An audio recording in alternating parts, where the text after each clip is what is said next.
Hi there, everyone. Welcome. My name's Alan Matthews. I'm the Dean of the College of Human Ecology. And it's my great pleasure to welcome you to the second Joyce and Steven Wolitzer lecture series. And we're privileged to have them, the donors, with us today. So if we could just sort of wave your hand and give a round of applause.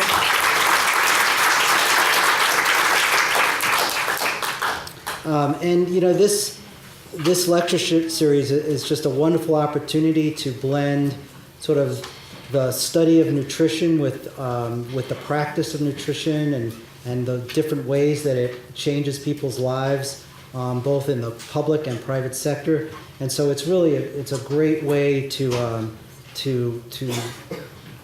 take a big concept of the college, which is to blend the curriculum with experience, to blend the curriculum with practice, so that we don't just sit in an ivory tower and study the world, but we experience the world. And there's no better way than to both experience it through our work as students in these environments, but also to get practitioners in the field who sort of do this blend of how they use the research and how they understand nutrition and its interaction with everyday life. And so today's speaker, Phil Lempert, is a great example of how consumers interact in the marketplace, how consumers interact with nutrition knowledge, and with this sort of what I would call the integration of the public and private sectors in terms of understanding the role that nutrition education plays, the role that how our food system works, and how we interact with it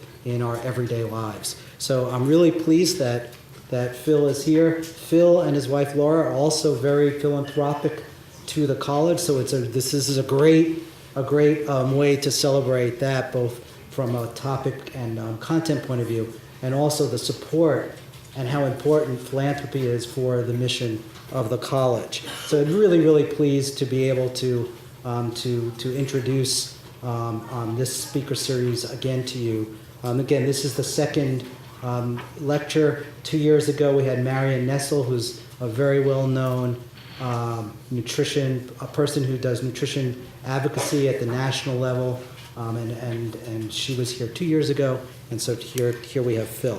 But before I'm not going to introduce Phil. Our students are going to introduce Phil. So let me introduce to you our students, Michelle and Maggie, who run an organization called, now what's the name? Nuts? Health Nuts. Health Nuts. Officially Cornell Undergraduate Health and Nutrition Society. Perfect. Health Nut S, it says. Health Nuts. But the S is capitalized in my notes. Yes, is that that stand for society. Ah, okay. Great.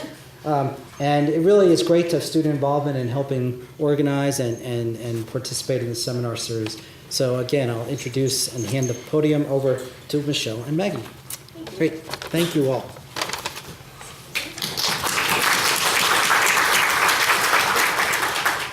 Hi everyone. Thank you so much for joining us this afternoon. I'd like to welcome you to the second annual Joyce Wolitzer and Steven Wolitzer Nutrition Seminar featuring Phil Lempert, the supermarket guru. Mr. Lempert will be discussing 2014 consumer and food trends with us today. And the opportunity to bring Mr. Lempert to campus was made possible through the generosity of Mr. and Mrs. Wolitzer. Joyce Wolitzer, an alumna of nutritional sciences from the class of 1976, and her husband, Mr. Steven Wolitzer, in honor of her 35th reunion in 2011. The Wolitzers established the seminar to enhance the experience of students studying nutritional sciences and to expand their career horizons.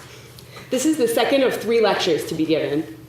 Through the Wolitzer support, Health Nuts has been given the opportunity to invite accomplished and high-profile speakers in the field of nutrition to campus. In addition to delivering a lecture, the invited speaker engages with undergraduate students, graduate students, and faculty in the Division of Nutritional Sciences throughout his or her visit, as Mr. Lempert has done today. We are very pleased that the Wolitzers were able to attend today. Please join us in thanking the Wolitzers for making this seminar possible.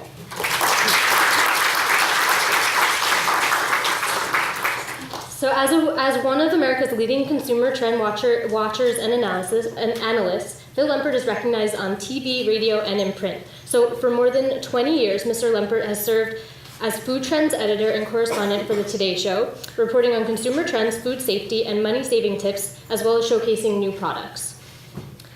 He has also made regular appearances on The View, The Oprah Winfrey Show, 2020, CNN, CNBC, and Fox, and has authored several books, including Healthy, Wealthy, and Wise. Phil Lempert is one of the pioneers of the new information media, founding supermarketguru.com in 1994. The website is now one of the leading food and health resources on the internet, visited by more than 9 million people annually. Please join us in welcoming Mr. Lempert to Cornell University Division of Nutritional Sciences.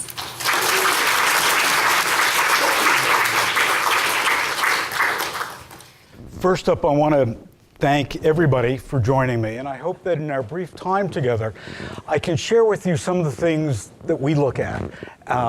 We have a consumer panel of over 110,000 consumers, and we're constantly surveying them to find out what they like, what they don't like, and what those next trends are. And I'm going to share some of that with you today. The food world is a very challenging world these days. When it comes to nutrition, even more challenging than that. So hopefully we can just think about consumers a little differently than we did before we all got together. So I want to start by showing you an ad. This is an actual ad about 100 years ago. And I know you could read it, but I get such a hoot out of reading it, I'm going to read it to you. It's a picture of a hog with a child's head on the body.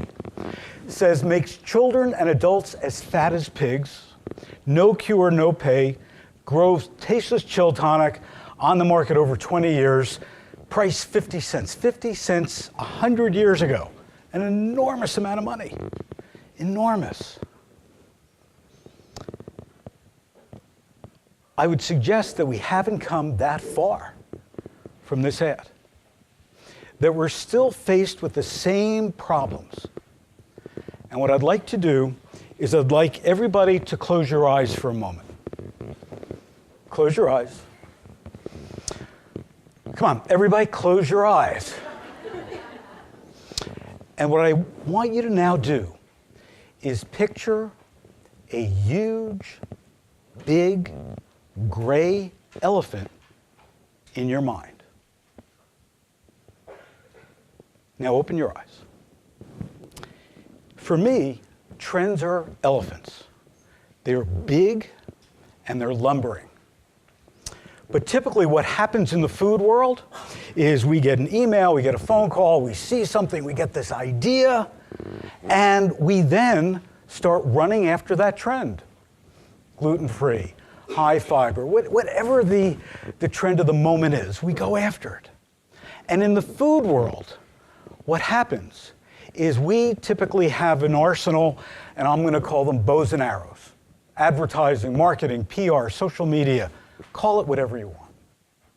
So what do? We focus on that elephant.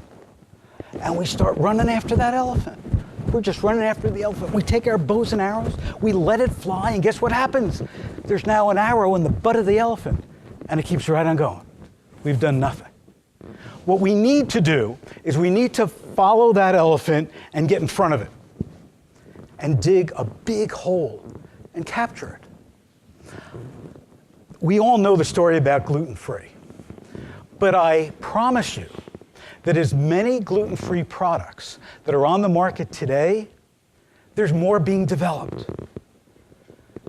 And when the trend is far over, there'll still be companies developing gluten-free products, and nobody will buy them. Which is why if everybody's talking about gluten-free today, you've got to train yourself to say, what's next? What's coming up next?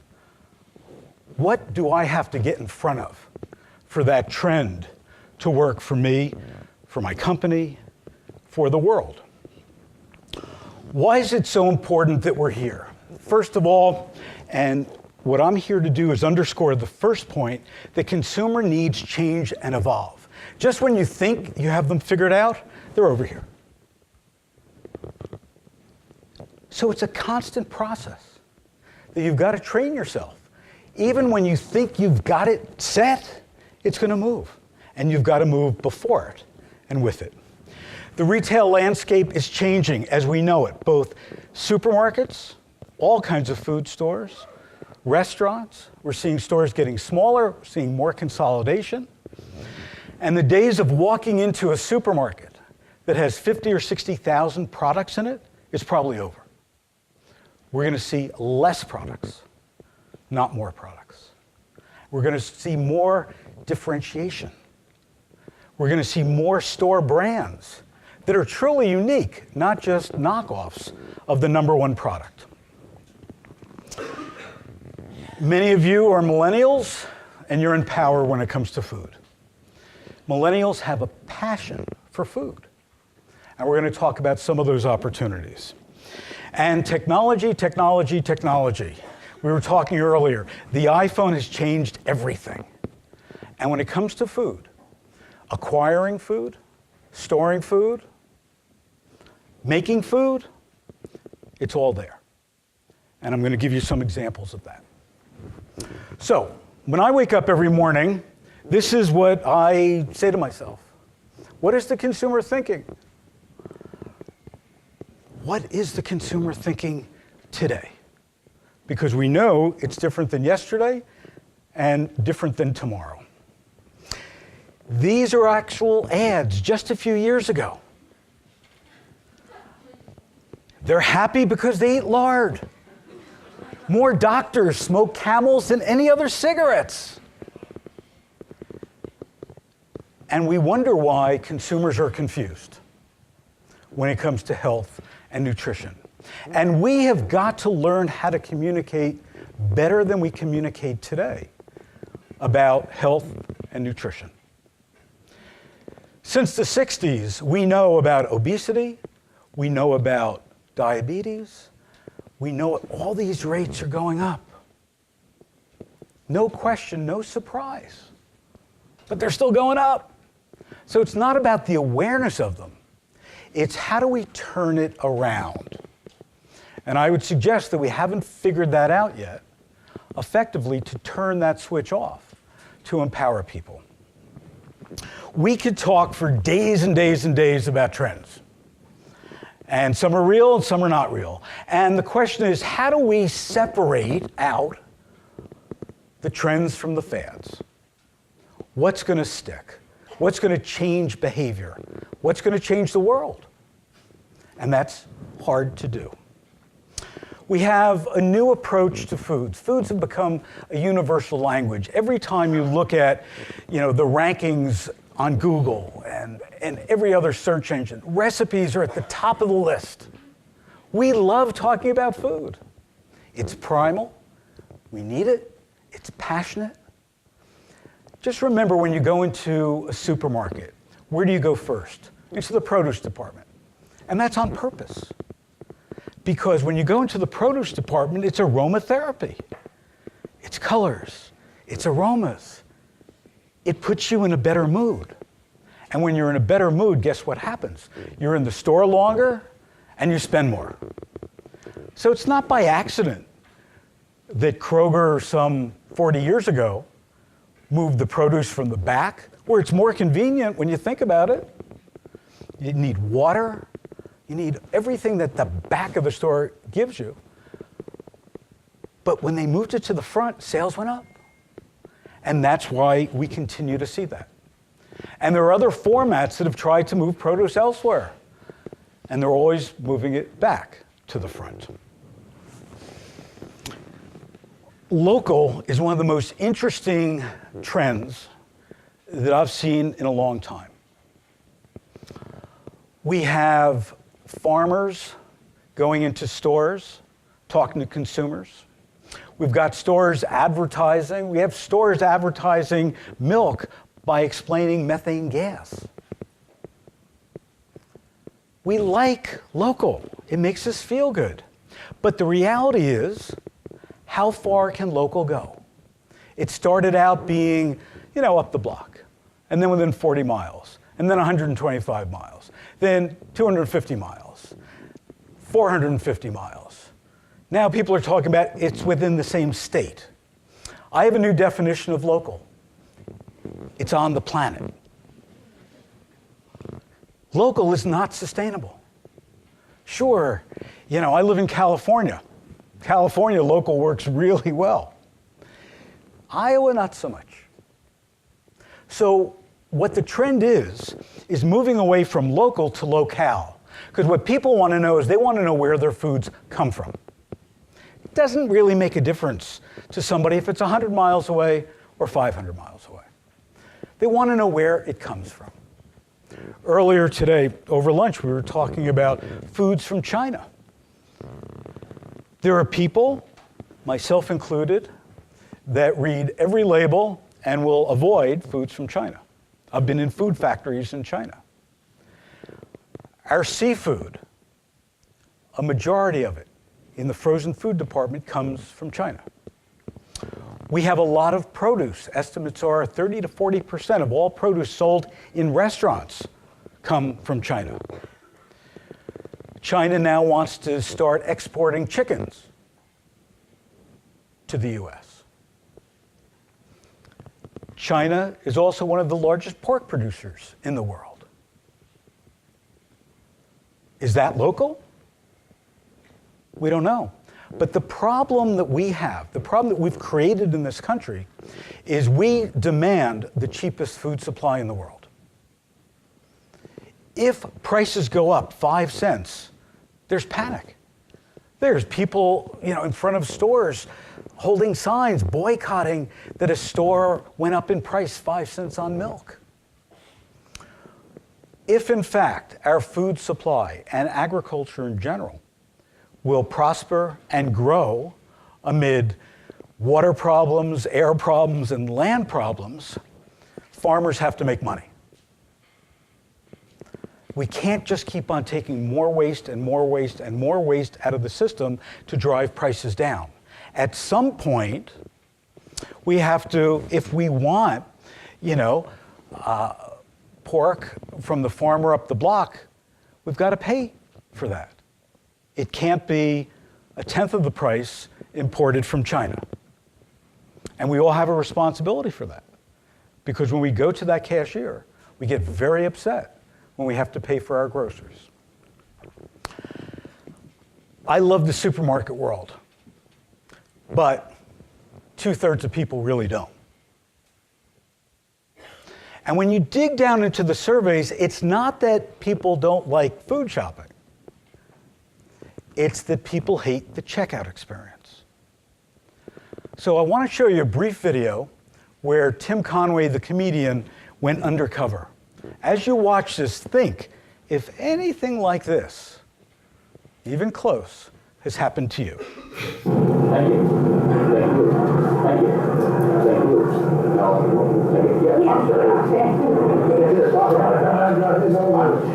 know.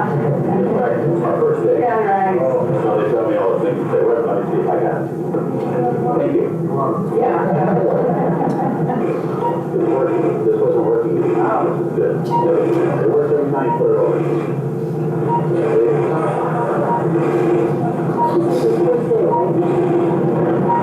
Yeah, so, yeah. This is not right. What is that?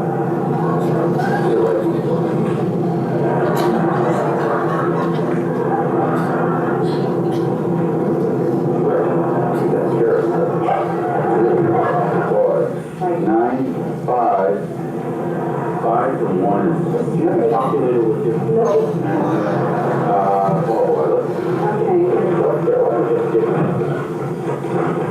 What would you say?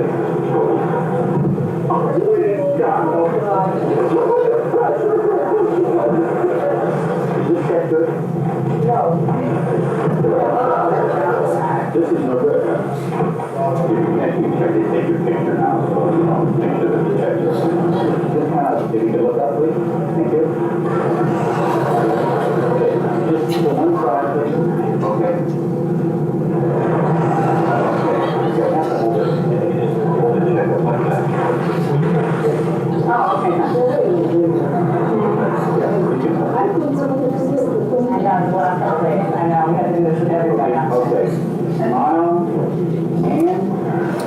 With a show of hands, how many of you have ever gone to the express lane in a supermarket?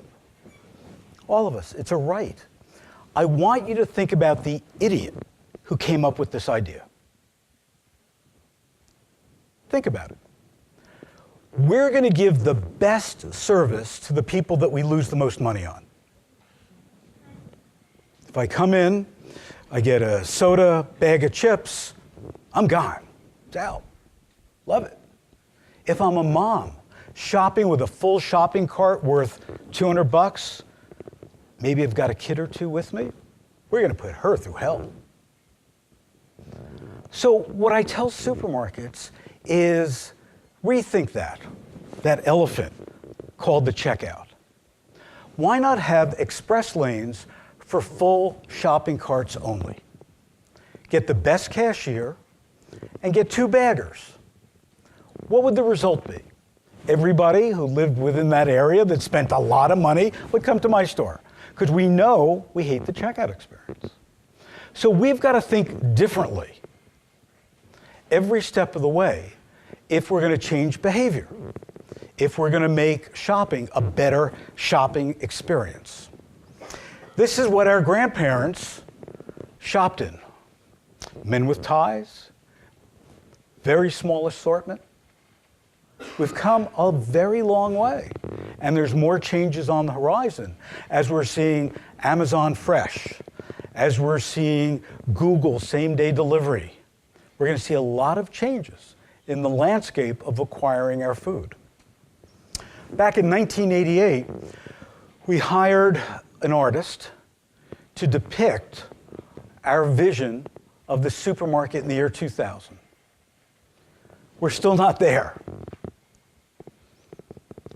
We're still not there. We're getting closer. But we still have a long way to go. So what will the supermarket look like in 2025? Will it be the Jetsons' view of how they acquire food? We don't know what it's going to look like. Whether or not it's going to be all mobile, which a lot of pundits are saying. Will it be more fresh? But then we got the problem, where are we going to grow the food? And if you take a look, and we talked about this earlier today, at the immigration bill, there's a lot of fresh produce sitting on the ground in California because there's nobody to pick the fruit or the vegetables. So how do we get more fresh if we don't have any people in the field? Are we going to see more artisan foods? Are we going to see more expensive foods? These are all questions that we should be thinking about when it comes to nutrition, because each of these affects consumers and affects the stores. Will everything be delivered to us automatically? IBM 12 years ago had a refrigerator that had scales built into the shelves. And what it would do, it scanned around the door. When you put a product in, it scanned it, and it would automatically alert you in the front of the door when you were going to run out with things. So it would learn how much milk you consume. Every time you put the milk back in, a little less went in, a little less went in, and it would alert you. That's over 10 years ago. So there's a lot of technology out there that we're going to see occurring in our homes in the next couple of years. But I will tell you, no matter what happens, we're going to see more personal in our stores or online. People love food. It's primal. And what we have learned from the various experiments, whether it be Webvan or Fresh Direct, is that people want to pick their produce. They want to pick their meats.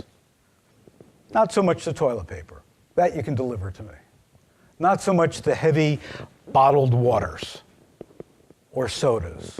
Big, bulky, branded items are perfect to be delivered.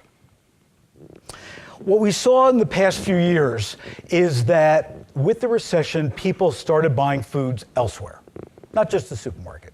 They're buying it at dollar stores, they're buying it at grocery outlet, Save-A-Lots, Bed Bath & Beyond, IKEA, Everybody sells food. Everybody wants to sell food. And why not? We shop for food more often than we shop for anything else, 2.2 times a week. And if IKEA can get you to their restaurant and maybe pick up some of their award-winning sardines while you're there, maybe you'll buy a rug. So we're seeing everybody clamoring to sell us food. The reality is that most people, 3/4 of us, know that we need better nutrition, eat better, better health. What are we concerned about? Well, according to our panel, chemical additives, sodium, fat, and sugars. That's top of mind.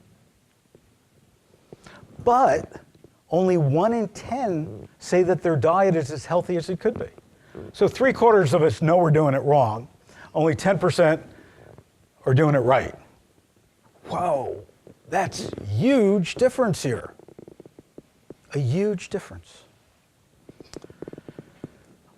The internet is the #1 trusted source for nutrition and health information.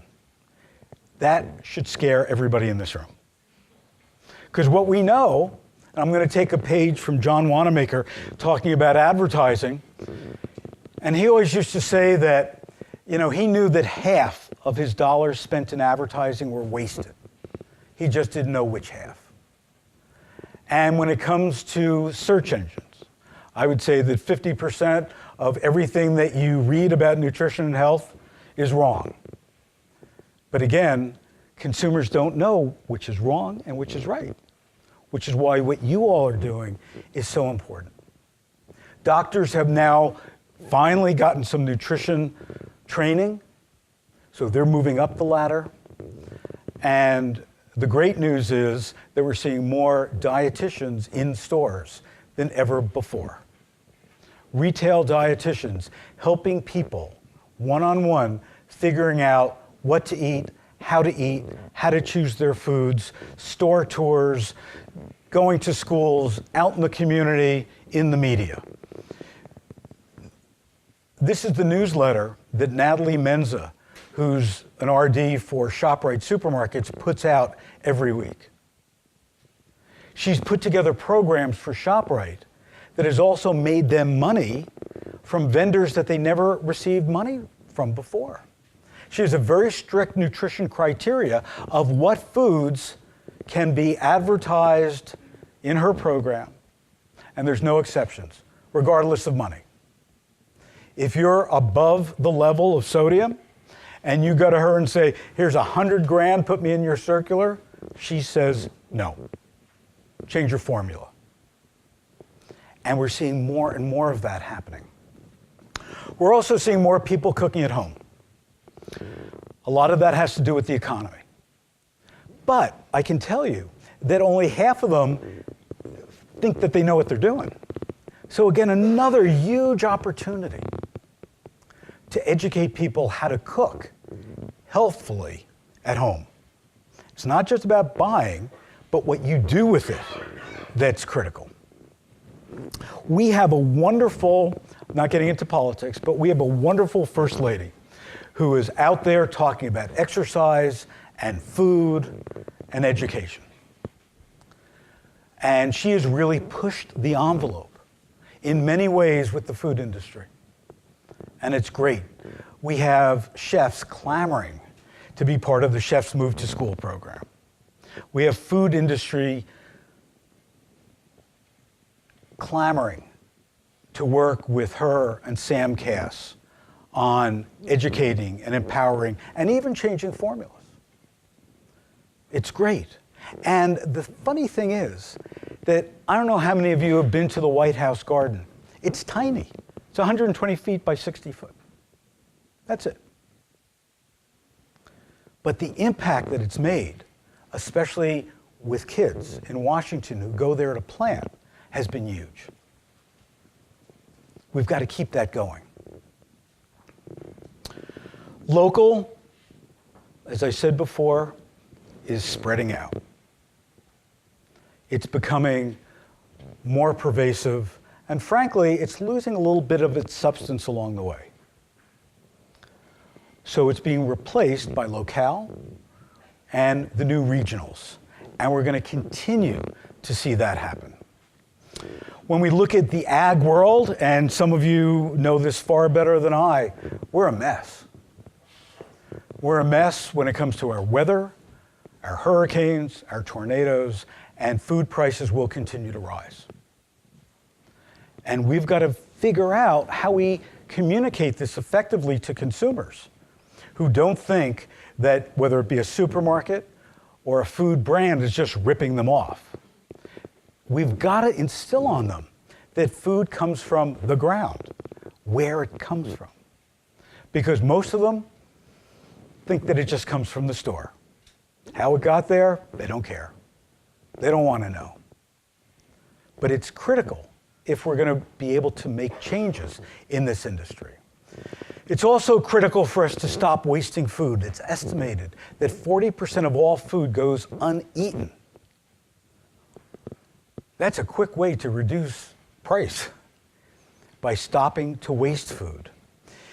Over in England, they had a campaign called Love Food, Hate Waste, and they were able to reduce, just from awareness and empowerment, they were able to reduce waste by half. That's huge. We also see that McKinsey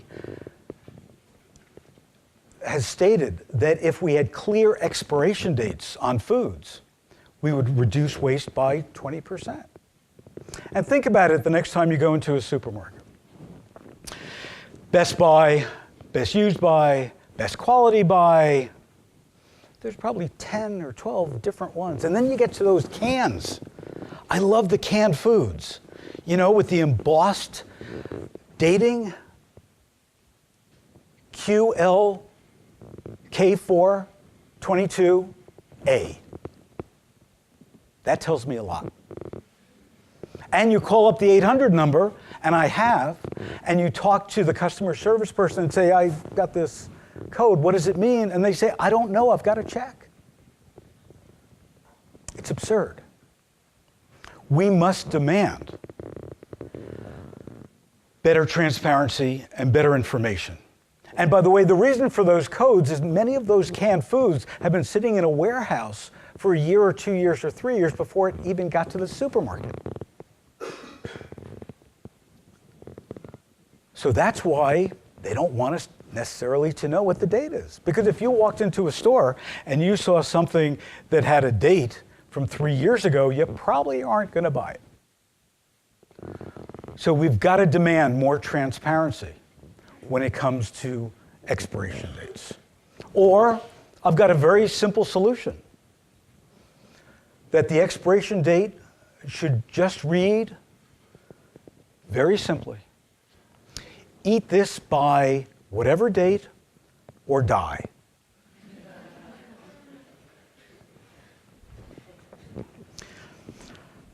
Baby boomers, 76 million baby boomers who control food. We love food. People born between the ages of 1946 and 1964. We are so powerful that we got Cheech and Chong back together again. They weren't talking. We got them back together again. And what did we get them back together to do? To sell us Fiber One bars. When it comes to baby boomers, who are the largest food influencers and purchasers, it's all about health benefits. So we're going to see more Fiber One. We're going to see more foods that have all these health benefits. And there's a good reason why. Because the aging baby boomer is going out kicking and screaming.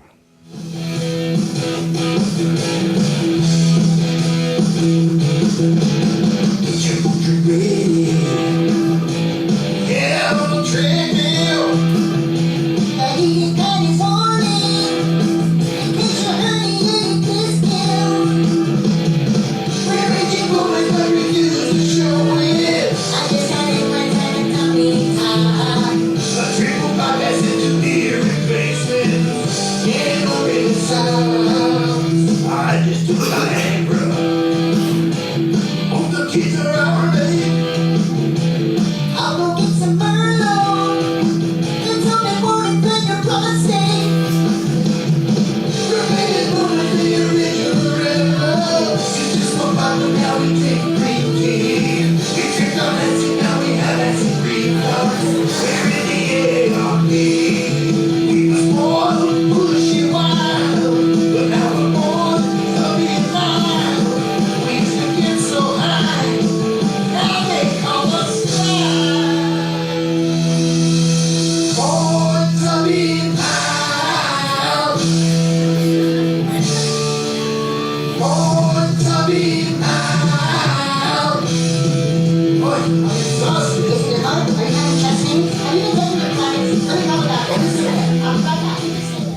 So how do we educate 76 million people as they're getting older when it comes to nutrition?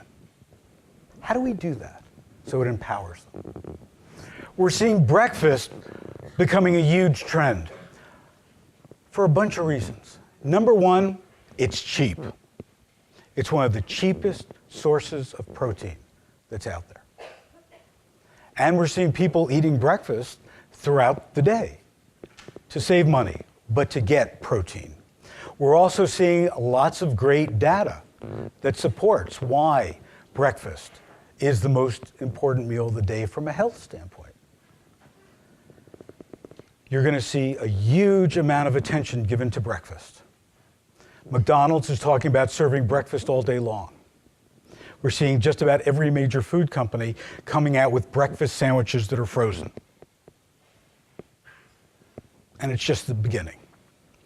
We're also seeing more men in the supermarket and in the kitchen. And in fact, now about half of the primary grocery shoppers are men.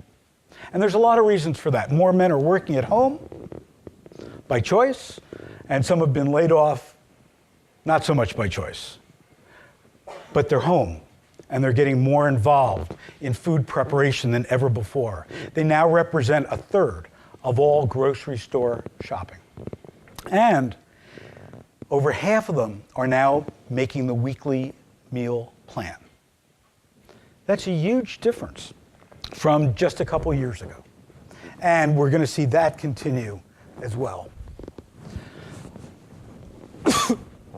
Excuse me. The iPhone has changed everything. And what the iPhone has done is given us our own food lab. This device uses probes to test for allergens, whether or not a product is organic, whether it's ripe, all with the iPhone. And that's kind of cool. But also, I would challenge you by saying, everybody having a personal food lab might not be such a good idea. This is an app from Japan that tests whether or not a watermelon or a pumpkin is ripe. First, you select the size of the melon, then the color of the melon, and then you take the iPhone, you put it on top of the melon, and you thump it 3 times. And it tells you whether or not it's ripe. We've tested it. I was right 6 times, it was wrong 6 times. Now, many of you might feel the same way I do. I can't live without my iPhone. It is my most valued possession. I trust it. In fact, you know, if you lose your phone, your mobile device, it takes about 2 hours for you to report it and call up AT&T or Verizon. If you lose your American Express card, it takes you about 2.5 days to report that that was missing. So as we move forward and we rely more on technology, we have a problem. Because if we can't trust the technology to tell us whether or not a melon is right, or we can't trust the technology to tell us whether or not a certain food is nutritious for us or not, we're in trouble. And there's a lot of apps out there now on food and nutrition that are not accurate. That they've got bots just scanning data and assigning grades to certain foods or certain companies based on sustainability and everything else. There's an olive company called Musco Olive in Northern California, outside of San Francisco. They're among the most sustainable companies, food companies, that I've ever visited. What they do is they take the pits from the olives, they grind them up, they use them as fuel for a steam engine, the country's largest steam engine, and power their entire facility which is huge. Refrigeration, electric, everything from the olive pits. Good Guide gave them a D rating in sustainability because their bots didn't know about this. And it took them about a year in talking to the people at Good Guide to get them to change their rating. So just because it's on our phone doesn't mean that it's right.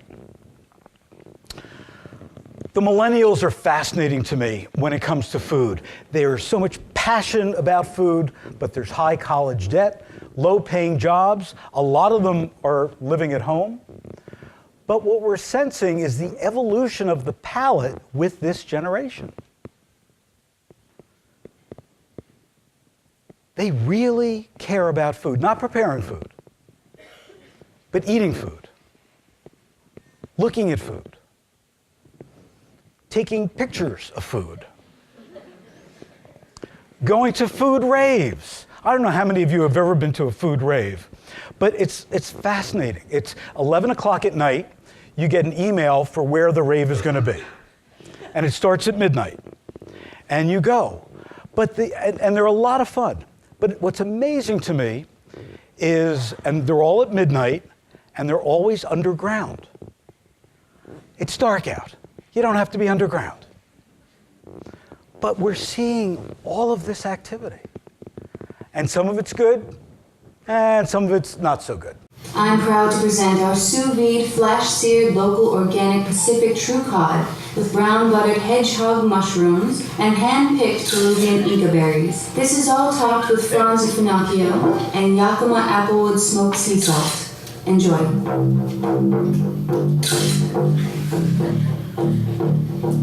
Life is a dish, best served hot, and a dish is a book with a menacing plot, and a plot is a song, dipped in sauce that was simmered in a pan with a demi-glaze. I'm just a kid in a candy shop of culinary dreams that can't be stopped, on the search for the perfect ingredients to post on my social medias. You are pathetic, one are photogenic. What? Hurry it up, well, getting cold. Don't talk back. Come down here and taste us. Don't humiliate us. No one gives a damn about what you are. Artisan bread dipped in artisan cheese, dipped in artisan nuts, dipped in artisan greens, artisan heirloom radicchio. This carpaccio's effing ridiculo. A little foie gras and tuna tartare, black truffle butter chickweed, ha ha ha.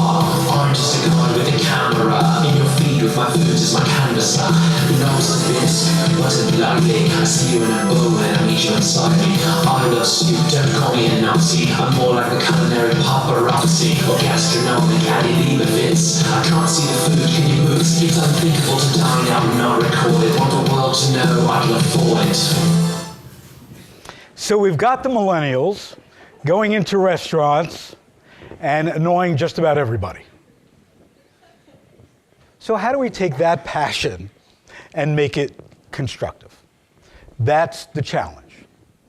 We've seen some interesting things occur because of millennials. The rise of food blogs, Pinterest, Instagram, with all the recipes, all the communication, it's great. We're also seeing a sense of community being formed. Food trucks, that phenomenon is Millennial 101. And what I tell supermarkets is go out and hire people who have food trucks. Because think of the model. In a supermarket, you have prepared foods. They're behind glass. There's somebody behind it in a dirty apron. Everything's served in black plastic plates, and they're waiting for you to come to them. Food trucks have more authentic recipes, typically. They know about the food. They can talk to you, and they're reaching out to grab you. They're tweeting that in 20 minutes they're going to be at 5th and Vine, and there's 50 people waiting for them. That's brilliant marketing. And what we're now starting to see are people with food trucks making enough money to now open up a restaurant. And that's going to change the restaurant business as well. Because it's no longer going to be putting up a sign or buying a Groupon. it's going to be reaching out to you through social media to make a connection, to get you to want to come to the restaurant. That they're going to say that, oh, we just got some fresh Pacific salmon in. We only have enough for 20 portions. We're going to start serving it at 6 o'clock. Do you want some? Think of how powerful that becomes for the restaurant world and what we should be doing in supermarkets. Another big trend that we see is certainly transparency, what I talked about before with labeling, but we want to know where our foods are coming from. We've got more farmers markets than ever before, and it continues to grow. But the sad thing is, and I live around the corner from a farmer's market every Sunday in Santa Monica. When I first moved there 20 years ago, it was 100% produce. Today, and we talked about this before at lunch, it's 25% produce. It is 25% cheap clothes. It's 25% like jams and jellies. And it's 25% really bad artwork. It's killing farmers markets. It's killing them. What farmers markets brought is empowerment to consume more fruits and vegetables. You could talk to the guy behind the counter who grew it. Now they're not even there. Now it's somebody else who goes to a produce market, picks it up, and has the boxes behind that say, grown in Mexico. It's changed. So what we have is we have these really cool ideas that take hold. And again, elephants, trends, and we chase it. And that's what we've been doing with farmers markets. And we've got to change the farmers market model because it just doesn't work anymore. It's broken. It's not fun. It's not produce. The people behind the counters can't answer the questions anymore. And that was more of the fun of the farmer's market than anything else. Discovering new fruits and vegetables. We have to have, for the industry, a much more holistic approach to buying food. We have to do that. What angers me, and we talked about this earlier in one of our groups, is the fact that the industry thinks that consumers are either too stupid or too lazy to turn around a package and read the ingredients and the nutritional panel. That we've got to have all these different front of label package schemes that are in disarray, that are different. So if I go to one store and it's got stars, and I go to another store and it's got numbers, and I go to yet another store and it's got some other signage, I'm confused. And until we can get a standard, and until we can empower people to understand how to read labels, we're in trouble. We're starting to see some movement in schools, and that's great news. We have a new school lunch program. We have chefs going to school. It's changing behaviors. We have over 5,000 salad bars that have been donated to schools. And I'm sorry to report that about half of them now have become taco bars because the kids just don't eat the fruits and vegetables. We have to learn how to communicate better. And when we look at food, even the baby boom generation is going through changes. These are the TV dinners that we grew up with. Peas with butter. Same company, Healthy Choice. It steams. Instead of using sodium, they use red wine. Instead of using sugars, added sugars, they're using applesauce. They're using more vegetables than ever before. Red potatoes, asparagus. It's an evolution that's taking place. And that's great. But we also need to support the companies who are making these changes if we want them to continue. An example that I often give is Hunt's Ketchup. Hunt's Ketchup, about 4 years ago, took out high fructose corn syrup because every survey showed that moms cared about high fructose corn syrup and didn't want their kids to consume it. So big letters on the front of the label, no high fructose corn syrup. A year later, they put it back because sales went down. So the challenge is, how do we properly communicate what the consumer trends are to food companies, to retailers, in order for them to make changes and to have it hold so that they can run a business? Food trends are like looking into a crystal ball. And a lot of them come and a lot of them go. Whoop, sorry. The challenge for the industry is, how do we get to the future faster? That's what we're always trying to do, get in front of that elephant. Beat out the competitor, whether it be a retailer or a manufacturer. And the one way that I know you can get to the future faster is going to our website, supermarketguru.com, and signing up for our free newsletters, Food, Nutrition, and Science, the Lempert Report, Facts, Figures, in the Future, and for those of you who are in the nutrition program and the dietetics program, signing up for the Retail Dietitians Business Alliance newsletter as well. What we find is people, when they graduate, know everything about health and wellness, but know nothing about retail.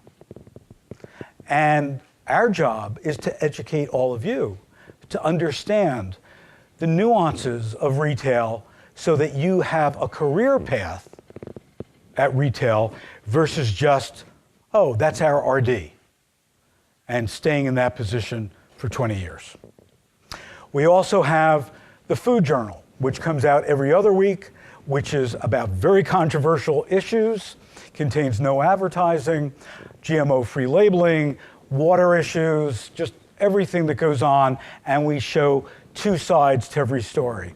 This is designed for the media so that they can really collect their sources before they run stories that are half-baked. There's three questions that I think you should be asking yourself. Number one, what's that next big elephant? What do we have to get in front of? And then when you figured out that, look for the next one and train yourself to constantly be looking at elephants. What are the three things about food consumers that you don't know, that you'd like to know? And find out. And the best resource you've got is the supermarket. And look at what is in people's carts and tap them on the shoulder and talk to them. Why did you buy this? Why didn't you buy that? What innovation have you seen that we need to capture in the food world? And I'll share with you one of mine. I got off a plane late at night, take a taxi to the hotel, walk in, and to the right of the hotel lobby is an avant-garde art museum. It was closed. It's about midnight. But I said, that's really cool. I've got to stop in there tomorrow, see what's in there. Turn to the left, walk up to the front desk. And as I'm walking, I notice now I'm walking from carpet onto very thick plexiglass. And actually, they're running a movie from reverse projection on the plexiglass. And I'm walking on it, and I'm actually now walking on two people. It's a couple in bed. And you know how when you sleep, you toss and you turn and you kick, and that's what they're doing. And this is really cool. Get my key, go up to my room. It's late, decide to take a shower, go into the bathroom, and I pull back the shower curtain. And in the bathtub is a red plastic penguin about 4 foot high. So I have finally figured out why they put phones in bathrooms. So I call down to the desk clerk and I say, there's a red plastic penguin in my bathtub. And he says, I know. I said, I know it's late, but red plastic penguin, my bathtub, don't want it. He said, no, wait. We have 10 of those. And every night we move them to a different person's room. And if you get the red plastic penguin, we send up a free bottle of wine. So I said, you better send up that wine because I got a red plastic penguin that's about 4 foot high in my bathtub. Wow, what an experience. Think about the first time you went into an Apple store or a Nike store. How can we do better when it comes to food? You're very lucky. You've got a Wegmans nearby, one of the best food retailers in the country. That's one example. Trader Joe's, another example. When I go into Trader Joe's, I want one of those shirts. I want to ring that bell. I never want to leave. They're having so much fun. How do we get more and more of those kinds of experiences in the food world and in the nutrition world? Because for most people, most consumers, nutrition, kind of boring. You're going to tell me everything I'm doing wrong, and I'm going to die a slow, painful death because of sodium and sugar and fat and all this stuff. You're not a fun-loving group here. How do we change that? How do we make nutrition fun? How do we make it empowering to people? There's a picture of my dad in one of my grandfather's milk trucks. And he was the best teacher in the world. And he taught me to go to supermarkets. And I visit between 10 and 15 stores each and every week just to see what's out there. And I urge you to as well. That's our lab, the supermarket. That's where people are buying food. What can we learn from it? In my opinion, the future of this food world rests in what I call the 3 C's. Catering to health and wellness, creating a convenient and a wow shopping experience, and celebrating food. Celebrating it. We now have RDs at retail working with supermarket chefs to celebrate health and wellness and taste, and it's great. We need to do more of that. So some final thoughts. Number 1, consumers want more information about food. No question about it. Number 2, consumers are bored with food. Why so many recipes for meatloaf? For anything? Why Instagram? We want more interesting flavor because that's what food is all about. Excuse me. The food world is in flux, retail and food service. A lot of changes happening in the next 2-3 years. For me, next year it's all about health, social media, technology, food safety, convenience, and value. Those are the tenets that we're watching very carefully. And focus on the relationships between the farmer, the supplier, the retail, certainly the consumer. Because who knows, next week a Walmart goes up across the street from the Wegmans. You can never win on price alone, never. Somebody can always be cheaper. Somebody can always build a new store. It's about that relationship that you have. And folks like Wegmans have done a fabulous job building relationship generation after generation after generation. We need to think beyond loyalty to whether it's a product or a store to advocacy. That's what social media has taught us. How can we have people telling our story for us? It becomes more powerful. And lastly, and I'll leave you with a challenge, and then if there's any questions or any discussion, happy to do that. But my challenge to all of you as you leave Cornell is to make our food world better than it is today. Because without you doing that, we're in trouble. We need the best, the brightest, the smartest, the most passionate about food, about nutrition, if we're going to ever reverse obesity and diabetes and heart disease and really have a strong ag center for our country and our world. So thank you very much, and if anybody has any questions, just raise your hand, introduce yourself, and ask away.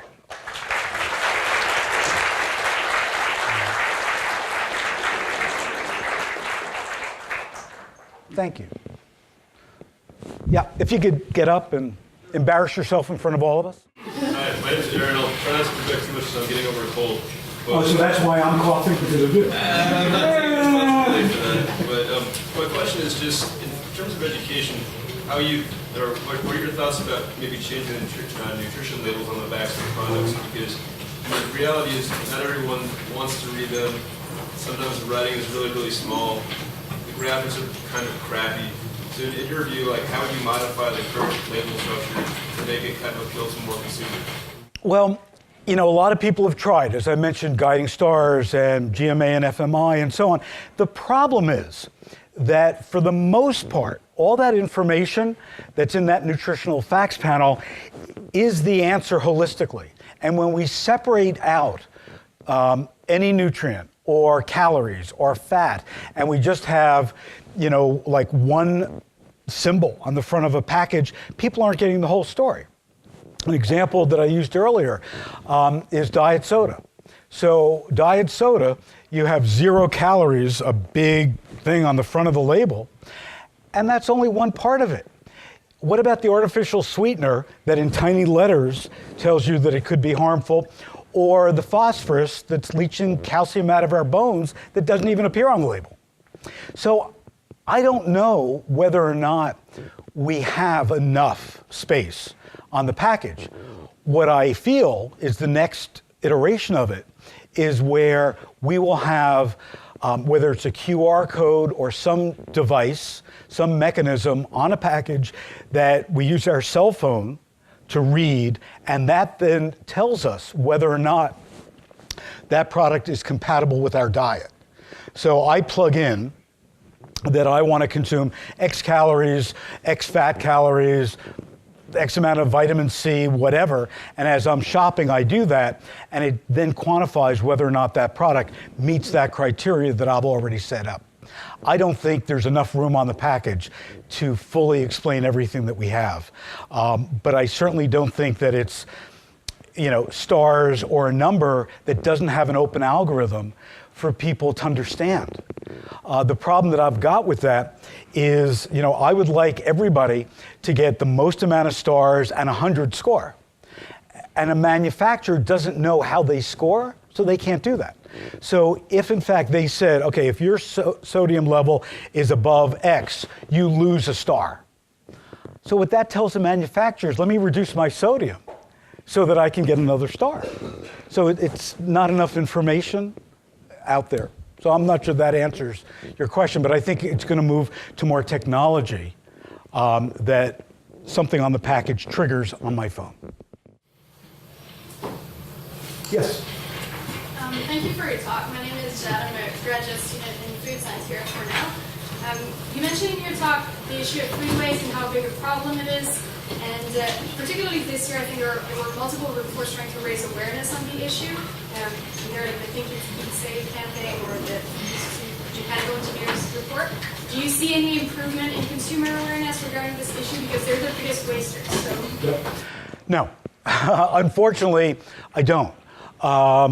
There has been, again, some science to back up the whole expiration date issue, and I think there is going to be the first step, and hopefully that can reduce some waste.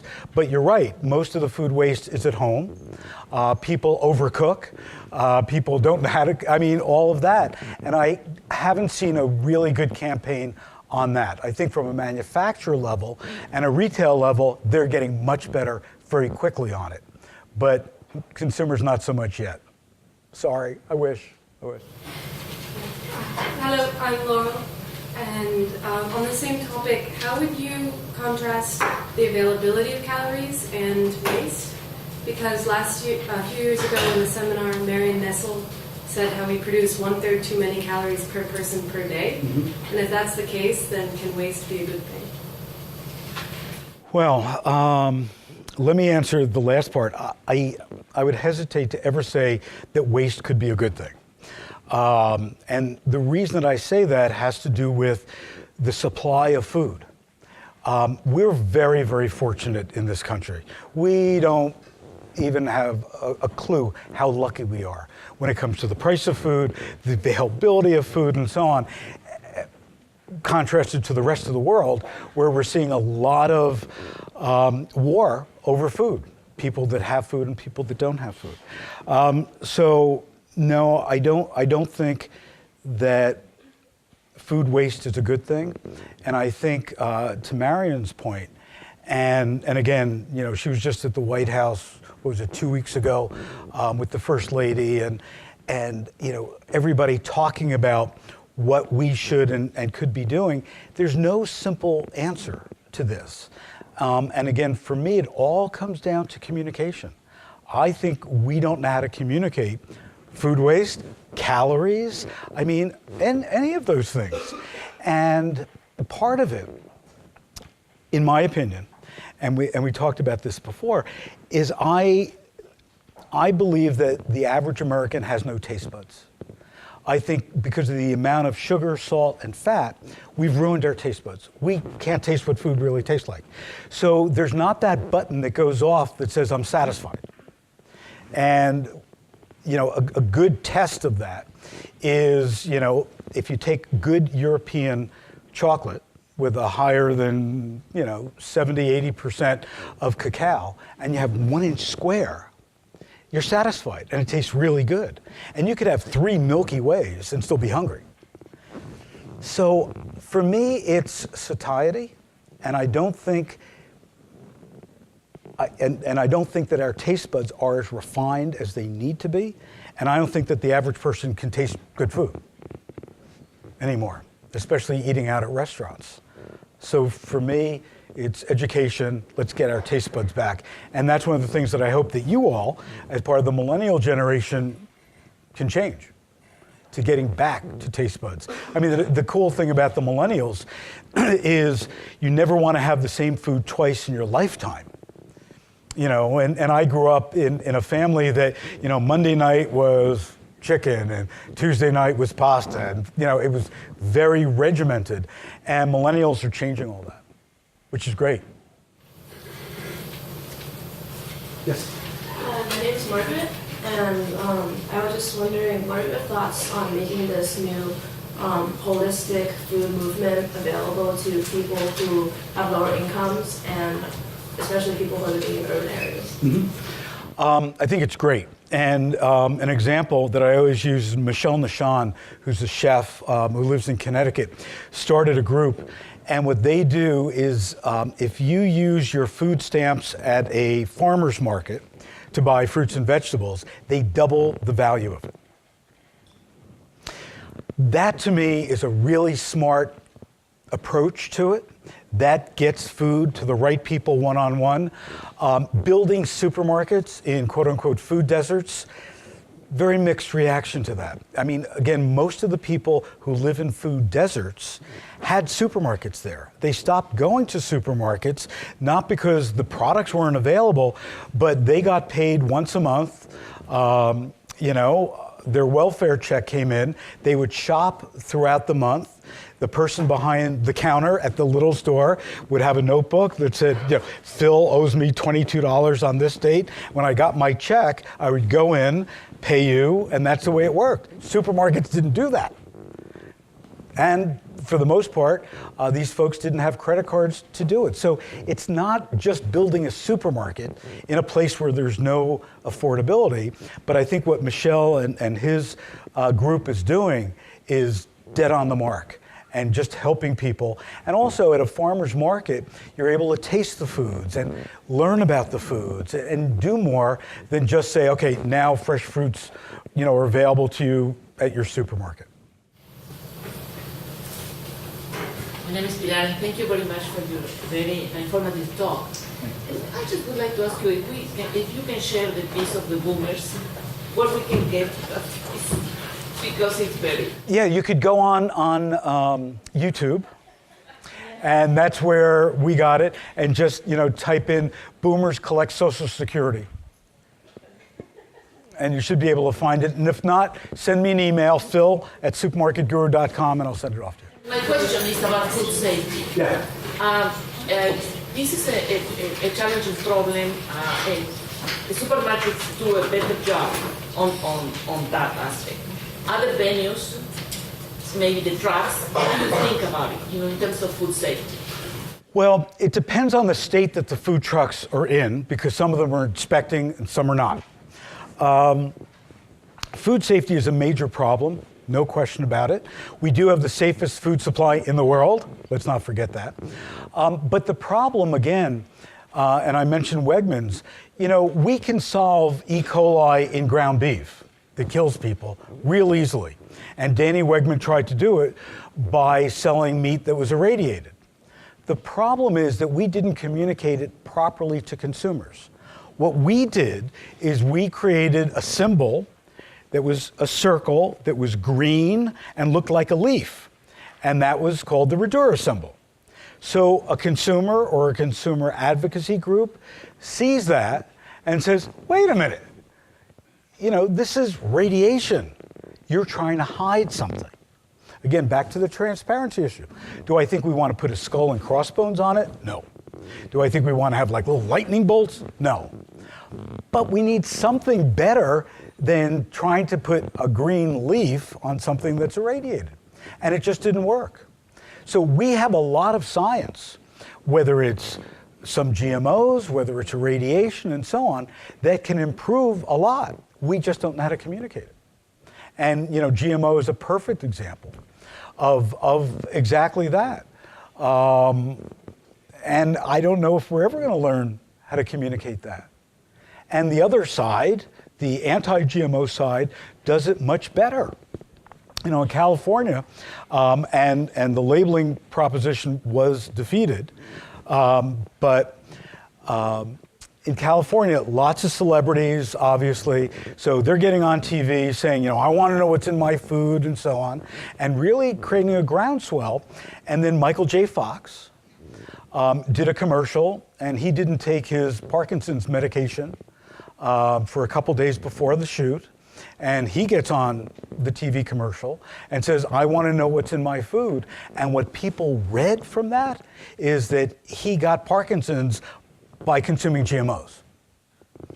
They just did a really great job with that commercial. So I think, we've got to learn how to communicate, whether it's GMOs or radiation, anything. But food safety continues to be very worrisome. And especially as we have more organics. I mean, if you take a look at the produce problem with food recalls, it is typically organic because of using manure as a fertilizer.